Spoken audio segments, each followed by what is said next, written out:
Donc bonjour Valentin et bonjour Marion. Alors, on reste dans le domaine de l'intelligence artificielle, mais on change de perspective et d'objectif. C'est dans le but culturel, parce que vous êtes les cofondateurs de Ask Mona. Déjà, pourquoi le nom Ask Mona? Moi j'ai une petite idée, je pense qu'on peut tous le deviner, mais on va poser la question quand même à Lizzie. À mon avis, vous êtes sur la bonne piste. C'est effectivement une référence à Mona Lisa, donc la Joconde, puisque donc Ask Mona, c'est ce petit personnage imaginaire qui propose de mettre en relation les visiteurs avec les institutions culturelles. Et justement, il y a deux volets de ce que j'ai lu dans votre plateforme. Il y a à la fois un volet institutionnel qui va en lien avec les institutions. Il y a un côté aussi individuel qui veut montrer des parcours individualisés aux personnes. Est-ce que vous pouvez nous parler justement de comment on fait pour avoir un objectif un peu hybride comme ça? Peut-être vous? Alors, nos clients, c'est les institutions culturelles, les musées, les monuments, les théâtres. Mais nos utilisateurs, c'est le grand public. Donc, le grand public va aller sur le site internet d'une institution, il va découvrir une petite bulle qui va être ce chatbot, donc un agent conversationnel, et il va pouvoir entrer en discussion, en dialogue en fait avec ce chatbot pour découvrir soit des informations pratiques concernant sa venue dans l'institution, soit déclencher des dispositifs aussi de médiation d'expérience en fait dans le musée ou dans le monument concerné. Et aujourd'hui, on travaille avec une 60aine d'institutions culturelles, des très grosses et prestigieuses comme la Fondation Louis Vuitton ou le Grand Palais par exemple, mais aussi des institutions de taille plus modeste comme le musée de la gendarmerie à Meaux, si vous voulez. À Melun. Et justement, il est né comment cette idée de créer Ask Mona? C'est quoi l'objectif initial? Alors, c'est vraiment le fruit d'un cheminement.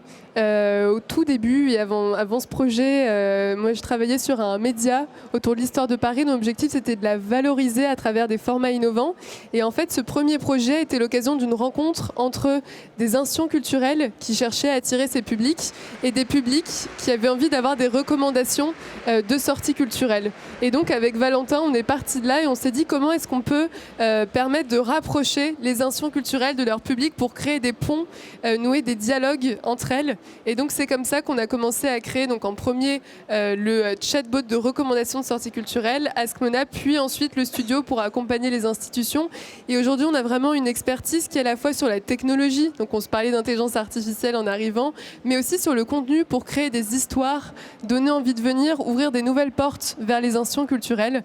Et on travaille à développer des nouveaux formats, on a tout un laboratoire aussi, on cherche à voir quelles peuvent être les prochaines applications de l'institution culturelle, de l'intelligence artificielle au service des problématiques des institutions culturelles. Oui, parce que j'ai l'impression que même l'objectif initial, c'était en fait de démocratiser la culture. Il y avait cet enjeu-là de rendre les musées plus accessibles, les expositions plus accessibles à tous en fait. Et c'est toujours au cœur du projet.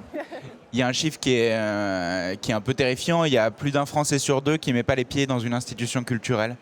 Chaque année. Et donc, du coup, l'idée, c'est de se dire que... Je vous coupe, mais on sait pourquoi. On connaît la raison. Est-ce que c'est parce qu'il y a l'incompréhension, le fait de se sentir peut-être bête face à autant de savoir? Ça serait intéressant de savoir ce qui empêche les Français de... les institutions culturelles peuvent représenter une barrière sociale, ou en tout cas, il peut y avoir une appréhension de la part de la population. Et l'idée, c'est de se dire qu'il faut casser ces barrières-là. Et comment on va le faire? En rentrant dans les codes et en rentrant dans les pratiques des gens de tous les jours. La conversation, c'est un usage très simple. Là, on est en train de discuter ensemble. Et la conversation, c'est la bonne façon en fait de pouvoir faire passer un message sans appréhension.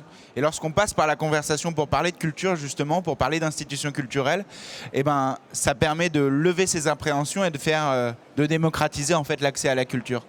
Et en plus, il y a un aspect hyper important, c'est que c'est gratuit. J'ai oublié de le dire, mais c'est hyper important de le préciser. Oui, bien sûr, c'est des dispositifs qui sont gratuits, mis à disposition des visiteurs, donc que ce soit avant la visite ou que ce soit pendant une exposition. Et donc l'idée, c'est de leur raconter des histoires, leur faire découvrir en fait vraiment sous un autre angle une institution, ses collections, son histoire. Et donc, comme on se disait, il y a vraiment un enjeu, je pense, de parler au plus de public possible. Et nous, on vient vraiment apporter ça à travers nos solutions.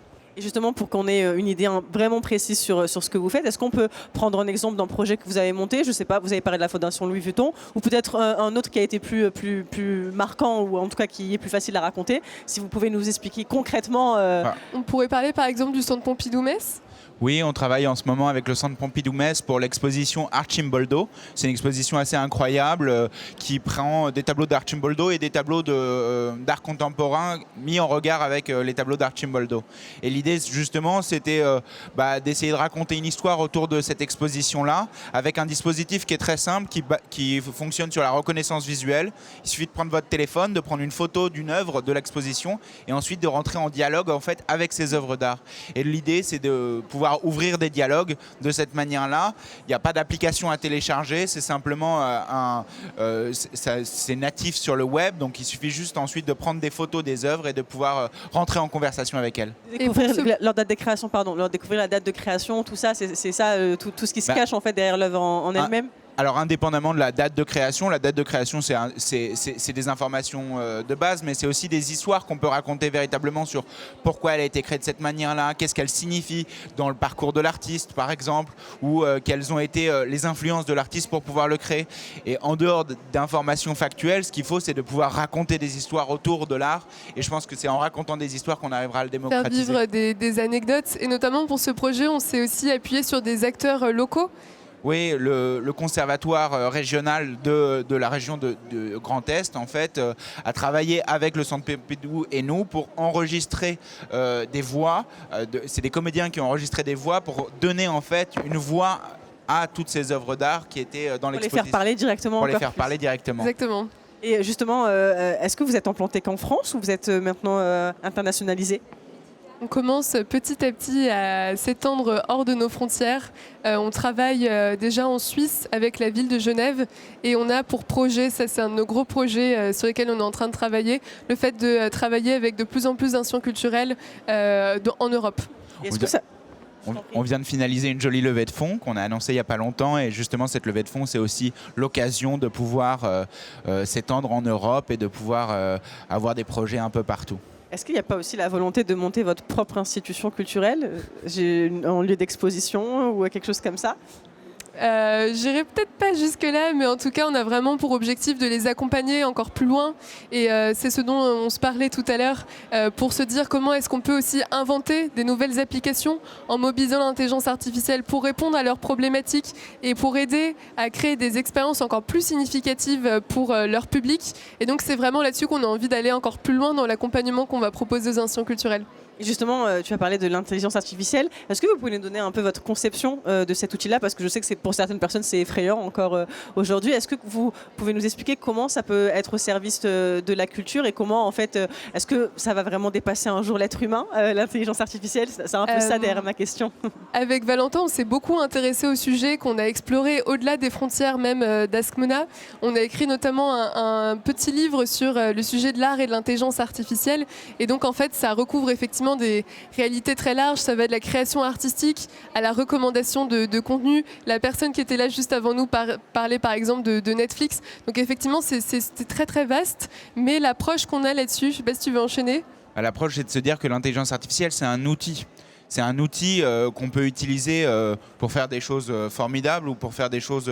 En tout cas, il faut le prendre comme un outil. Donc, les applications qu'on en fait chez Askmona, c'est à la fois de la reconnaissance visuelle. Vous pouvez prendre en photo un tableau et le reconnaître. Alors, c'est formidable dans un cadre culturel. Ça peut permettre, en fait, justement d'ouvrir l'accès et la compréhension des œuvres d'art. On utilise aussi la reconnaissance du langage naturel, c'est-à-dire que vous pouvez écrire ou envoyer des messages et l'algorithme va comprendre ce que vous voulez dire. Et c'est dans cette dynamique de relation entre l'homme et la machine qu'on essaye de travailler, dans une logique de complémentarité. On ne pense pas que l'IA va remplacer l'humain.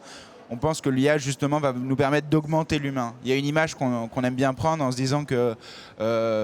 On peut penser le futur comme si c'était Terminator, c'est-à-dire que l'IA remplacerait complètement l'homme, mais nous on préfère le penser comme un futur à la Iron Man, c'est-à-dire c'est des armures qui viendront nous augmenter et nous permettre de nous développer et de faire encore plus de choses.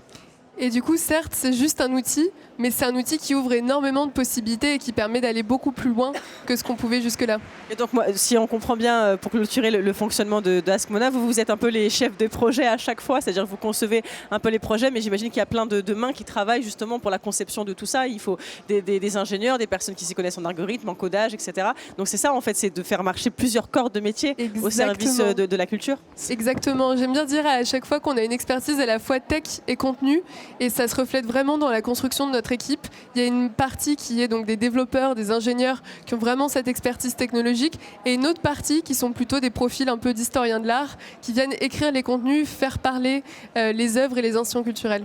Et ça donne des équipes très hétéroclites entre des devs et des historiens de l'art, entre des gens qui viennent de 42 et des gens qui viennent de l'école du Louvre. Ça rend une culture d'entreprise, en tout cas, qui est la nôtre et dont on est très fiers. J'imagine que même vous devez en apprendre tous les jours, parce que si vous continuez de faire des expositions et des partenariats, c'est que vous ne savez toujours pas tout et qu'il y a aussi un enrichissement intellectuel là-dedans aussi. Ah oui, on n'a jamais fini d'apprendre. Oui, et puis on peut aller tous les jours au musée. En tout cas, les gestionnaires de projets, ils vont souvent au musée pour pouvoir comprendre. L'idée d'être en permanence en contact avec ces lieux de culture, c'est formidable. En tout cas, merci beaucoup d'être venu nous en parler sur la scène de l'Ampli avec autant d'enthousiasme, et bonne continuation à Ask Mona et à vous deux. Merci beaucoup. Merci.